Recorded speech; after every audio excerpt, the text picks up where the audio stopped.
Did Jesus found a visible church on earth? This is maybe a strange question to ask the evangelical, because as evangelical, the air you breathe, the water you swim in, the paradigm that you're within is this idea that the church is this invisible collection of believers. It's just de facto the way we believe things. But when you begin to encounter problems with that idea, and I've had these guests on my show, I've encountered these problems myself. When you begin to look a little deeper to try and solve these problems, well, what I found is that this isn't necessarily the case biblically and historically either. So let's dig in. And I'll begin with Matthew 18. I call this the Matthew 18 test for church visibility, okay? And it goes like this.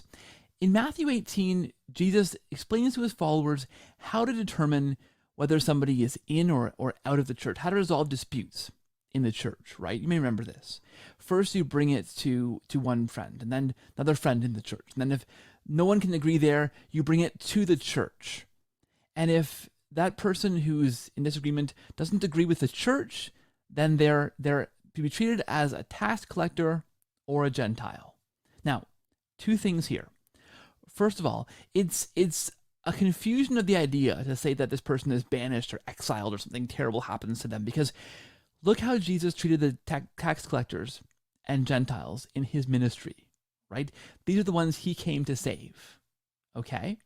But at the same time, they were outside of the church, right? The Gentiles weren't part of the Jewish believers who Christ first chose to establish the church. So they're outside of the church, okay? Second thing to recognize here is that Jesus is drawing from the Old Testament in this idea of solving disputes, right? And in the Old Testament, we find the roots of this. This is the Jewish people. This is a sacramental, sacrificial, covenant community of people, a visible community, the Jewish nation, visible. So here's what Christ has in mind in that situation, right? If you can't resolve a dispute amongst people in the church, then you are outside of this visible body of the church. Now, practically speaking, how does this work? Because, and this is where I came to have some difficulties, and others I've spoken to as well have had the same challenge. Because if we disagree on anything, you and I as evangelical believers, on the nature of salvation, can we lose our salvation? Are we once saved, always saved? What baptism means and does, how to do communion, a number of things we could disagree about, right? And I bring this to my pastor, to the elders, leadership board, and I still disagree. Or even worse, a whole sect of people in that church disagree. Well, they can be out of that local church. They can be out of the denomination. I've been in churches who have split from their denomination over issues that they disagreed with. But then what do? Because you go down the street to a different church that agrees with you, to a church that says, no, you can lose your salvation. Look over here, these verses here. Now, I want to put aside the idea of how we interpret the Bible, where the authority comes from, because that's a whole other issue at play here. But suffice to say that we believe the Bible has truth in it. And on the issue of salvation, there was a truth that Christ was teaching. One person in this situation is right, and one is wrong. So whether it's a person who's banished from that church for their belief, or the person that's in the church that's saying, no, you're out of this church. One of those two people in that situation are right, and one is wrong, if Christ came to teach any truth at all on those issues. There's got to be a truth in there somewhere. So practically, how that plays out, if the church is this invisible collection of believers, doesn't make any sense, because I can't be outside an invisible collection of believers. What Christ was saying in Matthew 18, drawing from the Jewish tradition, this is talking about a visible church. Otherwise, how can you be outside of that? Okay? Now, to dig a bit deeper, you look next at the early church, how the first Christians understood this. And that for me is very telling. So look at Irenaeus, right? Wrote around 180, so very early on.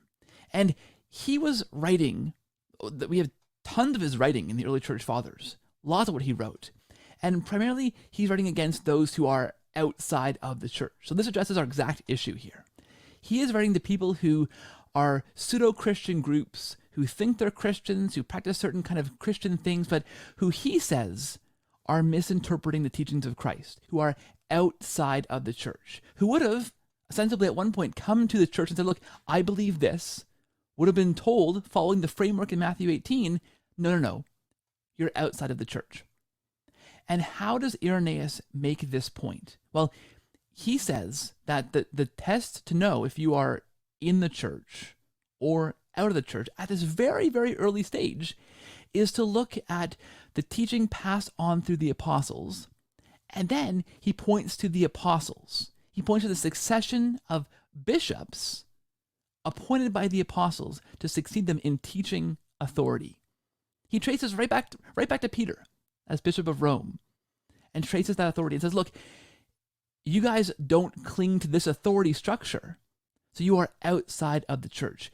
Irenaeus points to a visible authority structure, the succession of bishops down from the apostles to say, look, you guys, what you believe it sounds crazy, and it is because it doesn't line up with what the apostles taught us and passed on to us, and we are holding authoritatively kind of in tandem here, protecting, teaching, okay?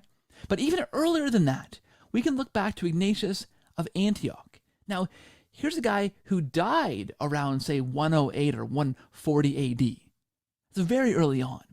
Somebody who historians believe was taught by John the Apostle.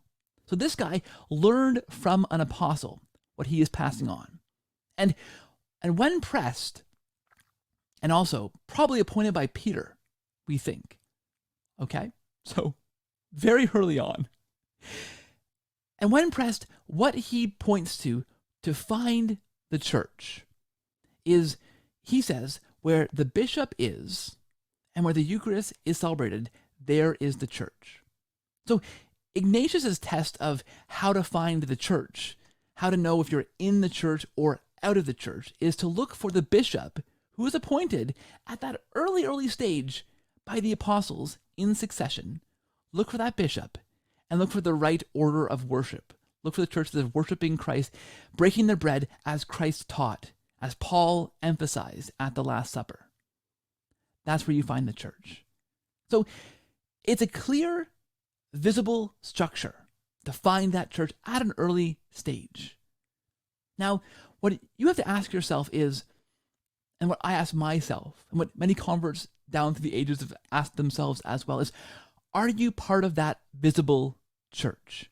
If Christ came to establish a visible church, and I think it's clear from Scripture, it's clear the early church believed that and held that as a very clear teaching and used that against those who were teaching all kinds of crazy stuff. Are you part of that visible church? And if not, well then, where do we find that visible church? I became Catholic, okay? I found that was, for me, the visible church. I'll leave that for you to decide. But the question bears some consideration. If that's what Christ intended to found, and then where is that church?